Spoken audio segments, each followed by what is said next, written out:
کیا آپ نے کبھی ایسی جگہ دیکھی ہے جہاں رات کو سائے خود چلتے ہیں؟ راولپنڈی کی ایک ایسی پرانی حویلی جہاں لوگوں کا کہنا ہے کہ رات کو در و دیوار چیخنے لگتے ہیں۔ کچھ دوست مذاق مستی میں ایک پرانی حویلی میں رات گزارنے گئے، لیکن جو کچھ انہوں نے دیکھا اس نے ان کی زندگی بدل کر رکھ دی۔ السلام علیکم دوستو، ویلکم کرتے ہیں آپ کا میری زبانی کی ایک اور کہانی پر۔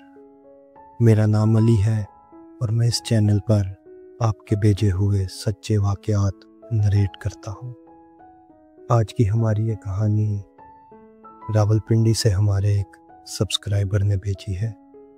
کہانی شروع کرنے سے پہلے اگر ہمارے سننے والوں میں کوئی ایسا دوست موجود ہے کہ جس کو ان باتوں سے ڈر لگتا ہے تو وہ اس کہانی کو یہیں پر چھوڑ سکتا ہے، اور باقی سننے والوں سے میری گزارش ہے کہ ایک بار آیت الکرسی ضرور پڑھ لیجئے تاکہ ہم سب اللہ تعالیٰ کی پناہ میں آ سکیں۔ تو چلیں کہانی کی طرف بڑھتے ہیں۔ السلام علیکم علی بھائی، میرا نام عمران ہے۔ ویسے تو بچپن میرا سارا راولپنڈی میں گزرا ہے، پر اب کئی سالوں سے کام کے سلسلے میں ملیشیا شفٹ ہو گیا ہوں۔ علی بھائی، جو کہانی میں آپ کو بھیج رہا ہوں یہ بات تقریباً آج سے 35 سال پرانی ہے۔ میں اور میرے کچھ دوست بچپن میں ہم لوگ بہت زیادہ شرارتی ہوا کرتے تھے۔ ہمارا زیادہ تر وقت مستی کرنے میں ہی گزرتا تھا۔ علی بھائی، شاید آپ کو معلوم ہوگا کہ جس دور کی میں بات کر رہا ہوں اس دور میں موبائل وغیرہ تو اتنے عام نہیں تھے۔ ہم سب دوستوں کا یہی معمول تھا کہ رات کے وقت ہم اکٹھے بیٹھ جاتے اور ایک دوسرے کو قصے کہانیاں سناتے تھے۔ ایسے ہی ہمارا وقت گزرتا تھا۔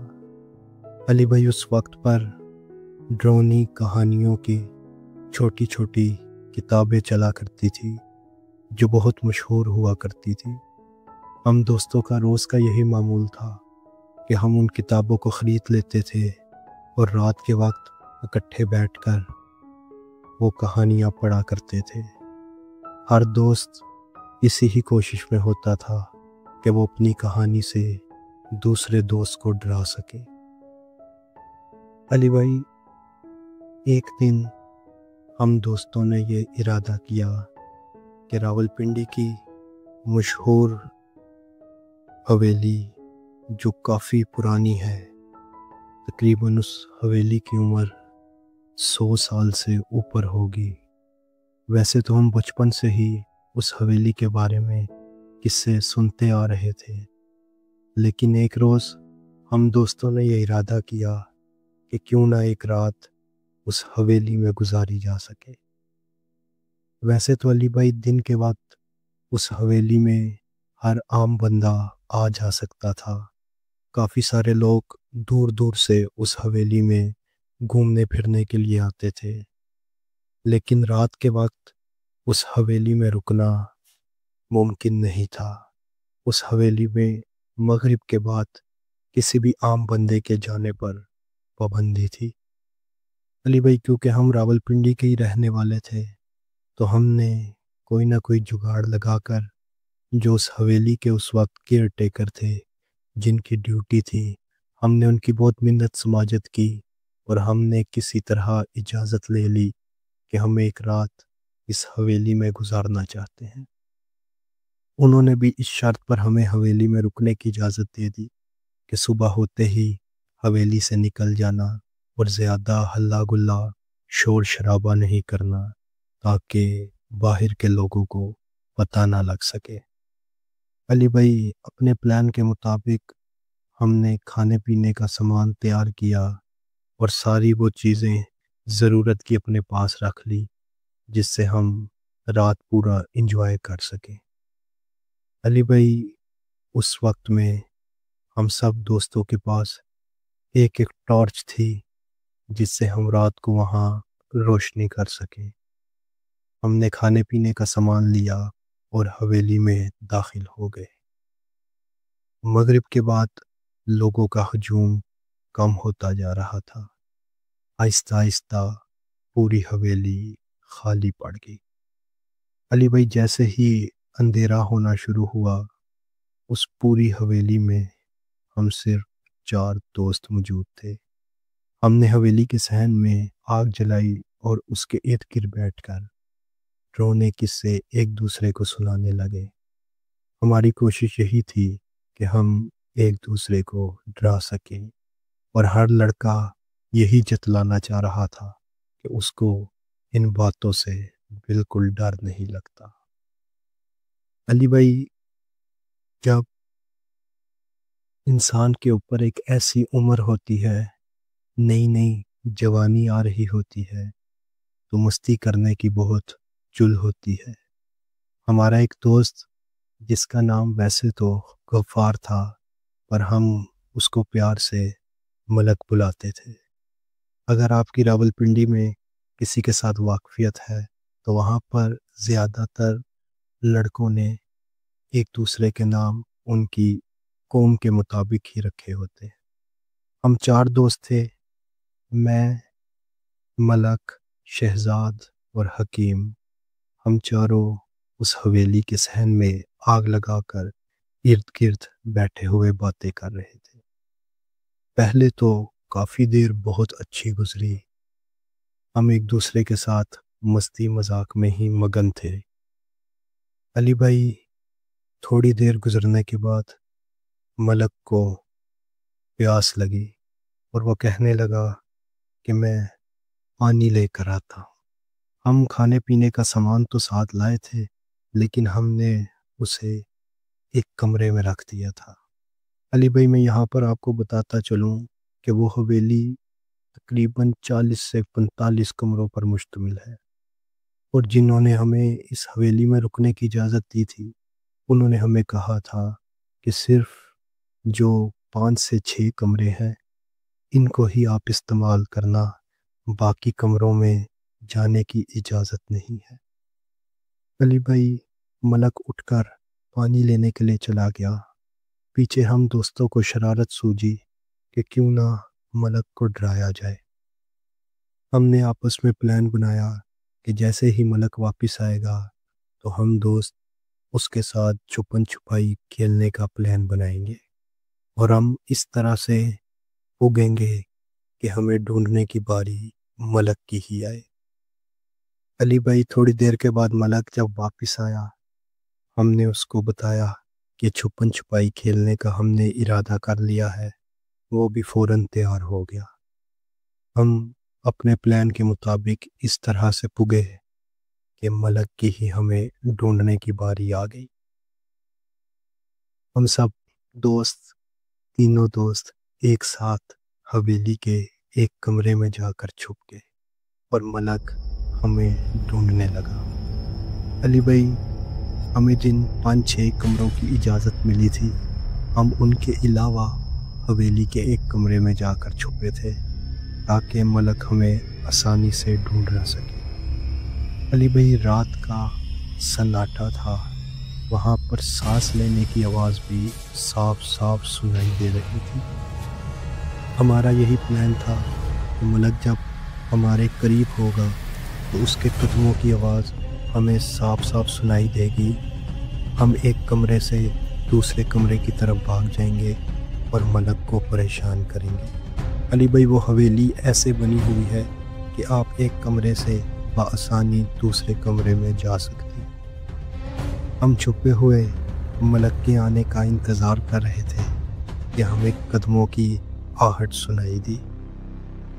تھوڑی دیر کے بعد وہ آہٹ تیز ہوتی گئی۔ اب ہم اس تیاری میں تھے کہ جیسے ہی ملک ہمارے قریب آئے گا تو ہم ایک کمرے سے دوسرے کمرے کی طرف بھاگ جائیں گے، لیکن علی بھائی، وہ قدموں کی آہٹ ہمارے قریب آتے آتے ختم ہو گئی۔ ہم نے سوچا کہ شاید ملک ڈر کے مارے رک گیا ہے اور ان کمروں کی طرف نہیں آ رہا۔ ہم نے کافی دیر چھپ کر ملک کا انتظار کیا، لیکن ملک ہماری طرف نہیں آیا۔ اب تھوڑی دیر کے بعد ہمیں پریشانی ہونے لگی کہ کہیں ملک ڈر کے مارے حویلی سے باہر تو نہیں بھاگ گیا، لیکن حویلی کا مین دروازہ تو باہر سے بند تھا، جو صبح ہی اب کیئر ٹیکر نے کھولنا تھا۔ علی بھائی کافی دیر گزرنے کے بعد ہم نے سوچا کہ آؤ جا کر دیکھتے ہیں کہ کہیں ملک کو کچھ ہو تو نہیں گیا۔ ہم تینوں دوست اس کمرے سے باہر نکلے، ہر طرف اندھیرا ہی اندھیرا تھا۔ ہم نے اپنی ٹارچ کی مدد سے حویلی کے ہر کمرے میں ملک کو ڈھونڈا، لیکن ہمیں ملک کہیں نہ ملا۔ علی بھائی جس جگہ ہم نے اپنا کھانے پینے کا سامان رکھا ہوا تھا، ہم اس کمرے میں گئے، واش رومز میں گئے، ہم نے حویلی کا چپا چپا چھان مارا، لیکن ہمیں ملک کہیں نہیں ملا۔ آخر ہم تینوں دوست پریشان ہو کر ایک جگہ پر بیٹھ گئے۔ ہم نے فیصلہ کیا کہ حویلی بہت بڑی ہے، اگر ہم تینوں اکٹھے ہی اس کو ڈھونڈیں گے تو ہم نہیں ڈھونڈ پائیں گے۔ ہم تینوں کو الگ الگ جا کر ہی ملک کو ڈھونڈنا پڑے گا۔ علی بھائی اس سنسان رات میں، اس سناٹے میں ہمارا دل تو نہیں مان رہا تھا کہ ہم اکیلے اکیلے ہو کر ملک کو ڈھونڈیں، لیکن یہ ہماری مجبوری تھی۔ علی بھائی ہم تینوں الگ الگ ہو گئے اور ملک کو ہم نے ڈھونڈنا شروع کر دیا۔ علی بھائی ملک کو ڈھونڈتے ڈھونڈتے مجھے تقریباً 10 سے 15 منٹ گزر چکے تھے، لیکن مجھے ملک کہیں دکھائی نہیں دے رہا۔ میں اونچی اونچی آوازیں بھی نہیں لگا سکتا تھا، کیونکہ رات کے سناٹے میں آواز صاف حویلی سے باہر تک جا سکتی تھی۔ میں نے اس کو ڈھونڈنے کی بہت کوشش کی، آخر میں تھک ہار کر ایک جگہ پر بیٹھ گیا۔ علی بھائی ابھی میں بیٹھا ہی تھا کہ مجھے کسی کے قدموں کی آہٹ سنائی دی۔ میں اٹھا اور ان قدموں کی آواز کی طرف بڑھا اور میں نے آواز لگائی کہ ملک تو وہاں ہے کیا؟ میں آواز لگاتا لگاتا اس قدموں کی آواز کی طرف بڑھا، لیکن جب میں نے وہاں جا کر دیکھا تو وہاں کوئی نہ تھا۔ علی بھائی ابھی کچھ دیر ہی گزری تھی کہ مجھے دور کسی اور کمرے سے قدموں کی آہٹ سنائی تھی۔ میں تیزی سے چل کر اس کی طرف بڑھا، لیکن وہاں جا کر بھی میں نے دیکھا کہ وہاں پر کوئی نہ تھا۔ علی بھائی اچانک مجھے ایسے لگا کہ میرے سامنے والے کمرے میں ملک کھڑا ہوا ہے اور مجھے اپنی طرف آنے کا اشارہ کر رہا ہے۔ میں نے اس کو آواز دی کہ ملک تو ہے کیا؟ اب مجھے ڈر لگ رہا ہے، وہیں پر رک جا، میں مان گیا ہوں کہ تو بہت بہادر ہے۔ میں یہ کہتے ہوئے اس کی طرف بڑھا تو وہ میرے آگے آگے چلنے لگا۔ میں اس کے پیچھے پیچھے چلتا ہوا ایک ایسے کمرے میں داخل ہوا کہ جہاں پر پرانے زمانے کے 2-4 شیشے لگے ہوئے تھے۔ اس میں شیشے کچھ ٹوٹے ہوئے تھے اور کچھ پیس ابھی صحیح سلامت تھے۔ علی بھائی جب میں کمرے میں داخل ہوا تو وہ جو مجھے اشارہ کر کے اندر بلا رہا تھا، اس کمرے میں میرے سوا اور کوئی موجود نہ تھا۔ میں نے وہاں کھڑے ہو کر ملک کو بہت آوازیں دی، لیکن میری ہی آواز گونج کر واپس لوٹ رہی تھی۔ علی بھائی میں ابھی واپس کمرے سے باہر نکلنے کے لیے پلٹا ہی تھا کہ میری نظر اس شیشے پر پڑی۔ علی بھائی اس شیشے میں نے ایک ایسا خوفناک چہرہ دیکھا کہ میں جو آپ کو بیان نہیں کر سکتا۔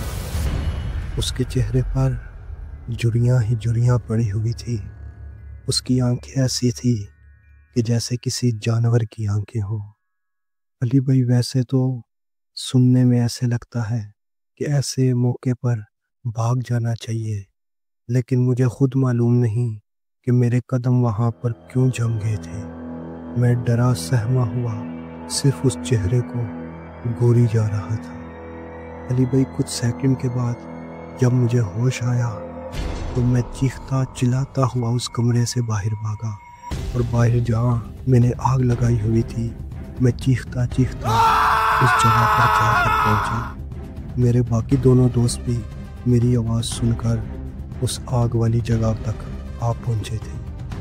علی بھائی میں اتنے زور زور سے چیخا چلایا تھا کہ محلے کے لوگ بھی وہاں پر اکٹھے ہو گئے تھے۔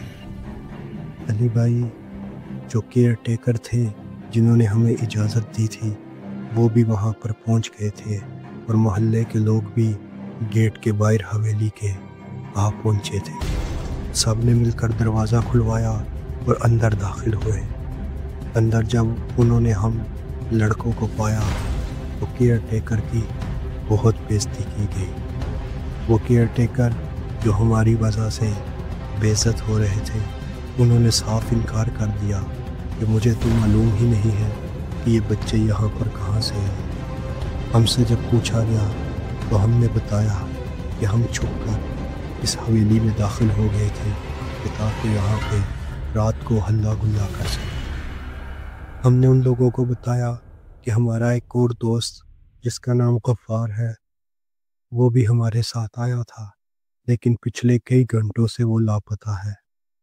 حویلی والوں نے ان سب لوگوں نے ہمارے ساتھ مل کر پوری حویلی میں ڈھونڈا تو ہمیں ملک ایک کمرے کے کونے میں بے ہوش ملا۔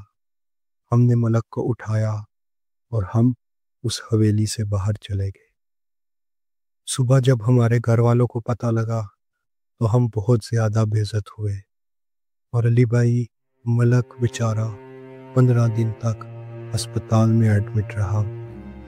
15 دن کے بعد وہ جا کر کچھ بہتر ہوا۔ اس کا بخار کم ہونے کا نام ہی نہیں لے رہا تھا، اور وہ ہر ٹائم صرف ڈرا ڈرا ہی رہتا تھا۔ پہلے تو کچھ ٹائم تک وہ ہم سے اس بارے میں کوئی بات ہی نہیں کرنا چاہتا تھا، لیکن کچھ دن گزرنے کے بعد اس نے ہمیں بتایا کہ جو چہرہ میں نے شیشے میں دیکھا تھا اس نے بھی کچھ ایسی ہی چیز اپنے سامنے کھڑی ہوئی پائی تھی۔ علی بھائی آج اس بات کو کئی سال گزر چکے ہیں، اور وہ حویلی آج بھی اپنے قصوں کی وجہ سے مشہور ہے۔ دوستو، یہ تھی عمران بھائی کی کہانی جنہوں نے ہم سے اپنا واقعہ شیئر کیا۔ اگر اور کوئی ہمارے سننے والوں میں اس راولپنڈی کی اس حویلی کے قریب رہتا ہے تو وہ ہم سے اس حویلی کے متعلق اور کوئی واقعہ شیئر کر سکتا ہے۔ ڈسکرپشن میں میری میل اور میرا واٹس ایپ نمبر موجود ہے، آپ وہاں پر اس سے متعلق کوئی کہانی یا کوئی اور ایسا سچا واقعہ جو آپ کے ساتھ پیش آیا ہو آپ وہاں پر میسج کے ذریعے یا وائس کے ذریعے مجھے بھیج سکتے ہیں۔ ملتے ہیں آپ سے کسی اگلی کہانی میں، اب تک کے لیے فی امان اللہ۔